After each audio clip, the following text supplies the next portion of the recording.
ಅದ್ಭುತ ಐತ್ರಿ, ಸ್ವರ್ಗ ಇದ್ದಂಗೆ ಐತಿ. ಬಿಡಿದಿ ರೈತರ ಬಗ್ಗೆ ನಮ್ಮ ಸಿಎಂ ಸಾಹೇಬ್ರು ಏನಂತಾರ ಕೇಳ್ರಿ. ಯಾರು ಖುಷಿ ಮಾಡ್ತಾ ಇಲ್ಲ. ಅಲ್ಲಿದ್ದು ನಿಜ ಸಂಗತಿ ಅನ್ನೋ ಹೆಂಗೈತೆ ಅನ್ನೋದು ಒಂದ್ಸಲ ನೋಡ್ರಿ.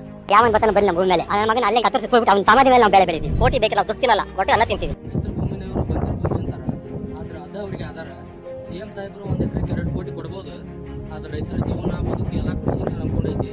ಅದನ್ನ ವಾಪಸ್ ಕೊಡಕ್ಕಾಗಲ್ಲ. ಚಿನ್ನದ ಮಟ್ಟಿ ಕೊಡ್ತೈತಿ ಅಂತೇಳಿ ಕೋಳಿ ಕಟ್ ಮಾಡೋಕ್ಕಾಗಲ್ಲ. ರೈತರಿಗೆ ಅದು ಬರೀ ಜಮೀನಲ್ಲ, ಅದ ಅವ್ರಿಗೆ ಬದುಕು. ಕರ್ನಾಟಕದೊಳಗೆ ವಿರೋಧ ಪಕ್ಷ ಐತಿ ಅನ್ನೋದು ಗೊತ್ತಾಗಂತಿಲ್ಲ.